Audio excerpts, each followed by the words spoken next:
A very good afternoon and welcome to the session on the topic male infertility changing trends.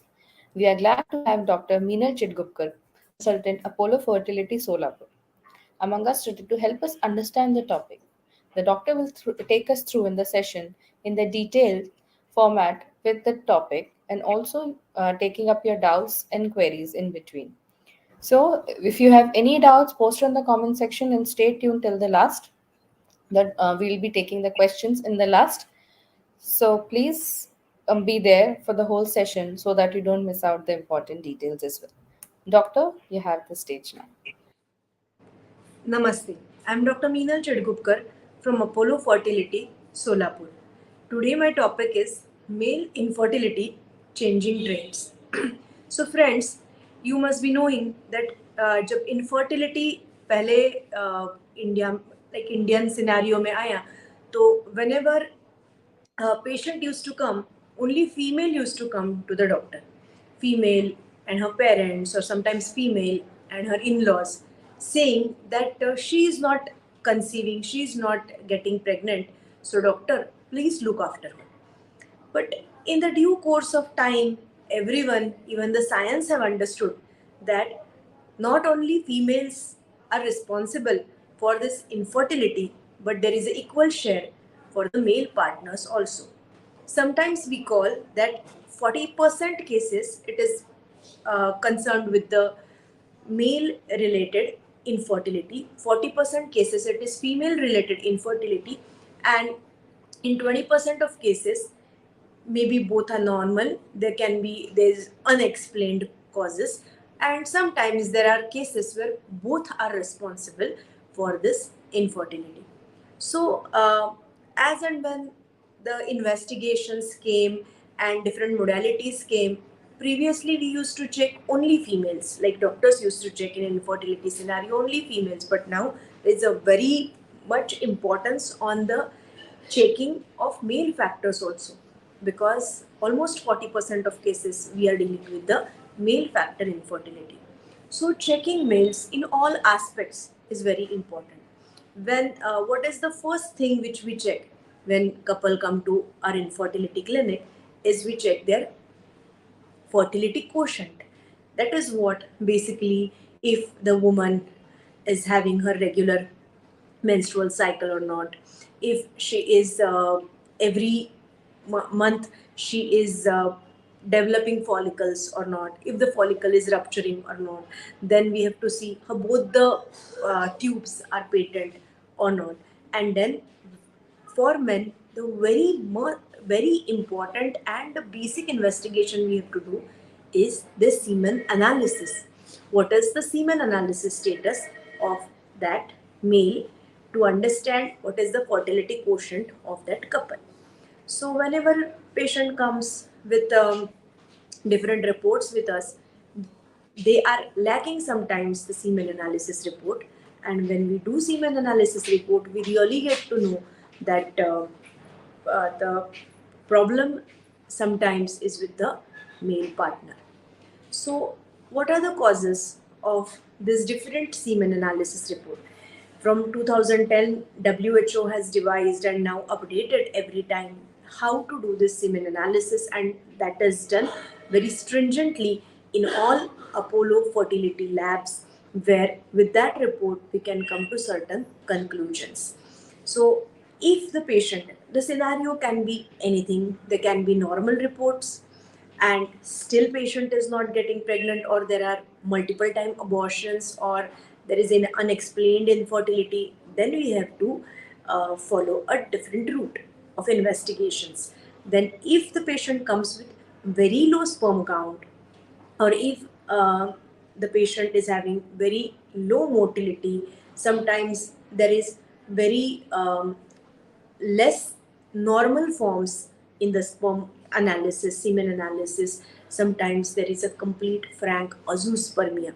Then azoospermia report also, we cannot, in one report, we cannot just say that it is azoospermia and the patient is not going to, the couple is not going to conceive. We have to check this azoospermic patients at least for 2 times, and 1 month gap it has to be given, and it has to be checked in a very stringent way, and we have to check the retrograde ejaculation also, and see the urine to check if the sperms are found in the urine sample itself. Then, if the patient comes with azoospermia, with this 2-3 times reports done, and the sperm is not seen, then there is a chance that the couple can have their own baby if we go ahead and do the investigations, hormonal investigations of that male partner to understand if their hormonal status is in the normal range. If there are certain things which we check and we understand that there is a possibility that it can be a obstructive azoospermia, and inside the testis there could be sperms found. So there are the male also undergoes certain investigations, and we have to follow those course of investigations and understand if any advanced modalities of retrieving sperm such as TESE, TISA or micro TISA TESE is required for that men to get those sperms. There's another concept called DFI, that is uh, this DFI test is also very important to understand what is the percentage of sperm semen analysis has good sperm or bad sperm, and accordingly we have to give them proper treatment. So when the patient comes, he usually asks, doctor, why this kind of situation has occurred to me? So, azoospermia or any abnormalities in the sperm analysis can have the cause of multiple reasons. Basically, WHO infertility, when we consider, it is like when 12 months couples stay with each other without contraception and still they are not conceiving, then it is called as infertility. And infertility in WHO criteria only is considered a disease, and that has to be shown to infertility specialist for the further management. So, male infertility has a different factors which can affect, such as congenital factors, acquired factors, or idiopathic risk factors. Idiopathic risk factors is like very important is smoking, alcohol, if they are working in the dye industries, recreational drugs. Obesity also is a very important factor that is causing infertility both in male and females. Then psychological stress, advanced paternal age, then certain times the personalities, type of personalities, and changing trends, then uh, dietary changes which have occurred in the society, like of fast food and all, that is also important. And environmental factors like exposures to the toxins and very hot environment also is important in this acquired condition. Sometimes in childhood they have undergone some pelvic surgeries or surgeries near genital area that has caused the sclerosis of that area, and that may lead to decreased sperm counts or azoospermia. So these factors also we have to understand. So male history is equally important as female history when we are dealing with the infertility cases, and especially when we understand that this is the male factor infertility.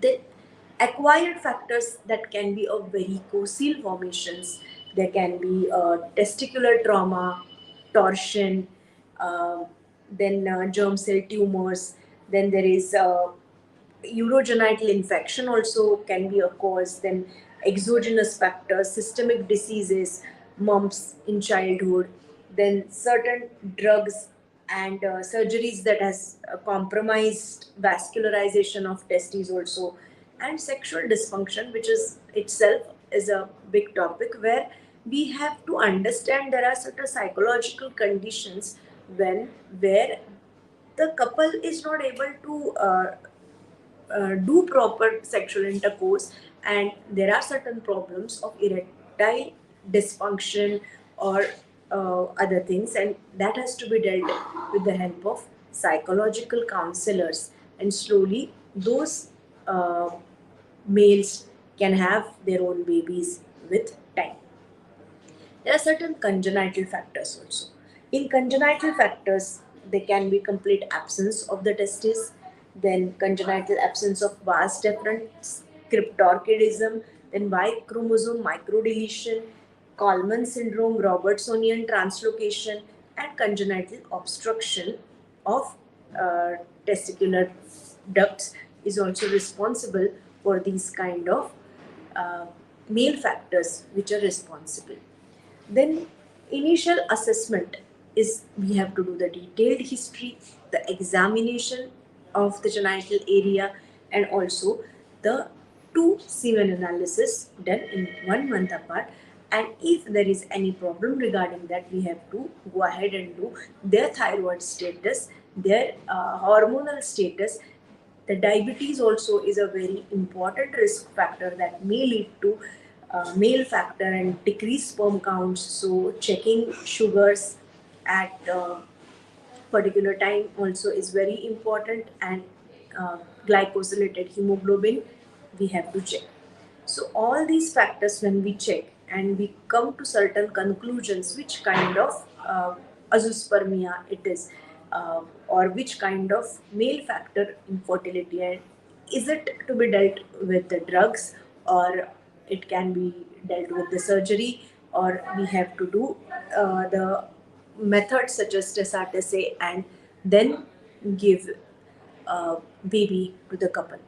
So understanding male infertility is the topic. My topic is like male infertility changing trends is basically how in infertility scenario also we have to understand what are the different changing modalities are happening in cases of male infertility, how we have to deal with the male infertility. And when we check the history of men, we have to see their previous uh, any surgeries, previous diseases, if they have admitted somewhere for certain reasons, and mumps or any high grade fever in the past, or any genital surgeries which is done in the past. Then we have to see any clinically evident varicocele is seen or not, redness in that area. If their exposure to the toxins also is very important, and their lifestyle we have to check.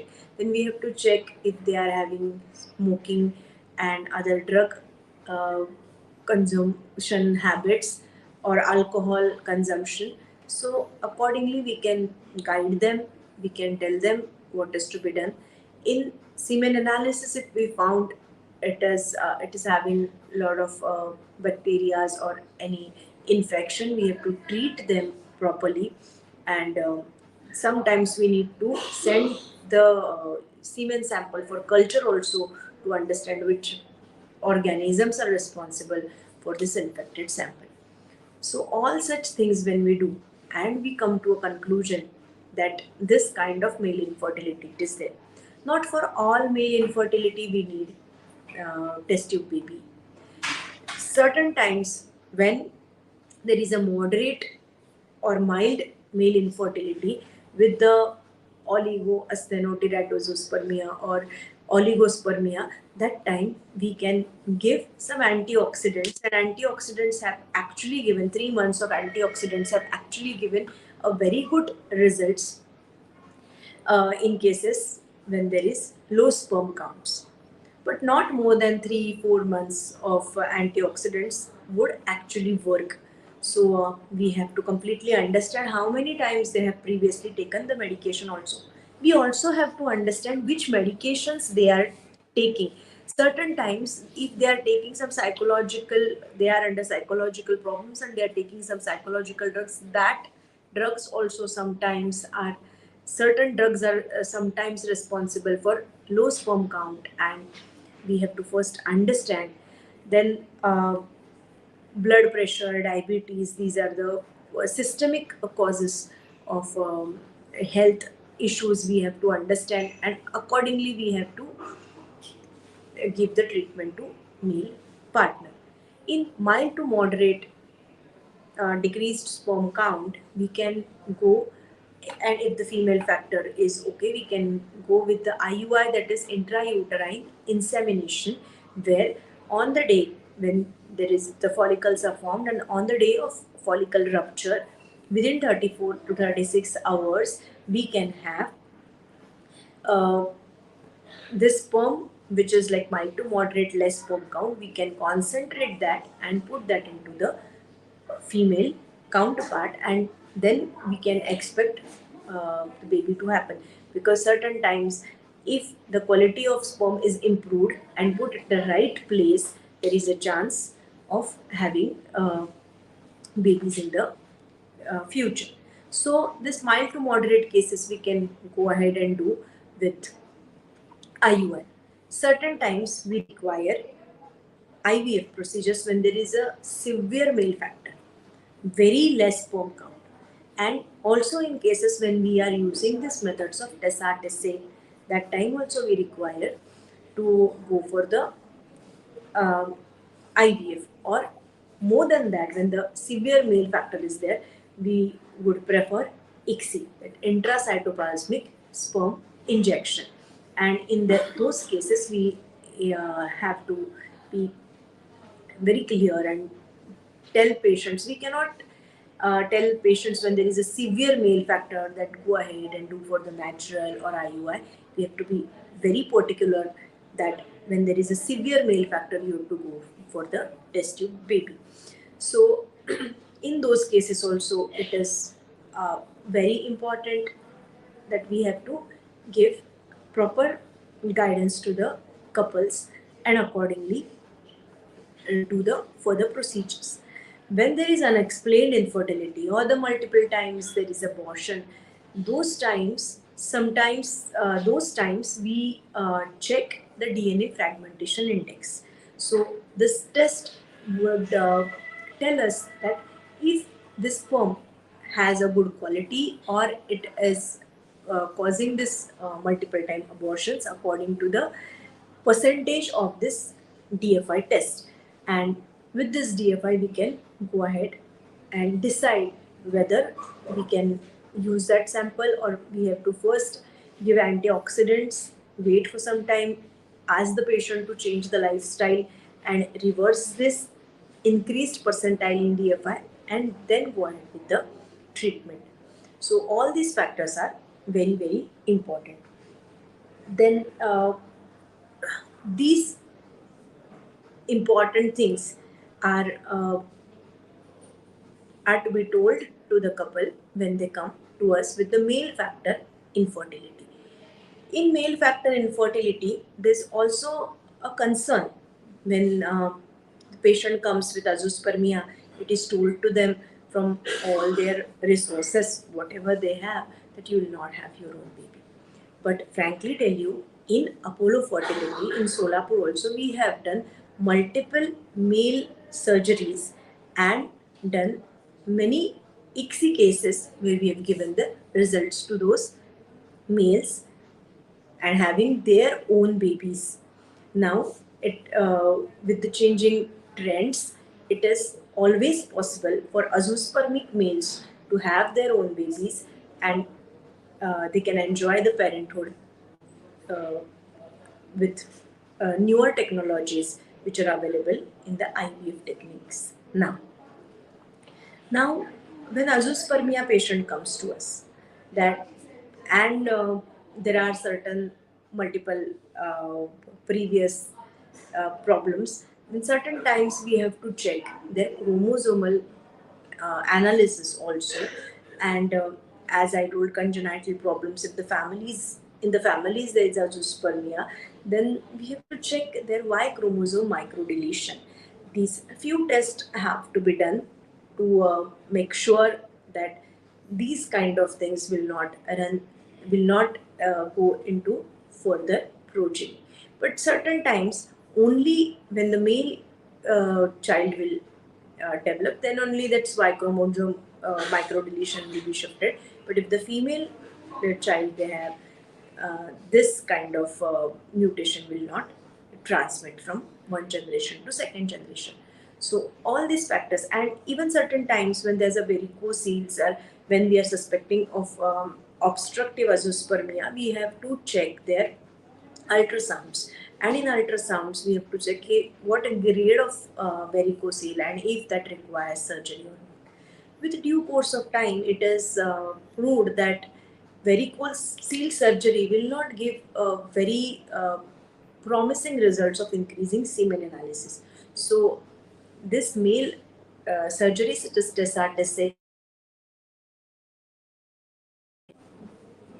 very good results. So, those surgeries can be done with the help of expert andrologist, expert IVF specialist, and ICSI procedures can be done later in the laboratory. So be sure, friends, whoever with uh, you know they're having azoospermia, but because of the stigma in society, they are not showing to uh, doctors or going to infertility specialists or not doing any other procedures. Tell them that these methods are available, and even we at Apollo Fertility Solapur and all over the India, wherever the Apollo Fertility centers are there, we are performing such kinds of surgeries and giving uh, like giving babies to these parents with azus. So thank you so much that I could share uh, these views to you with male infertility understandings. And if you have any questions, do ask. धन्यवाद.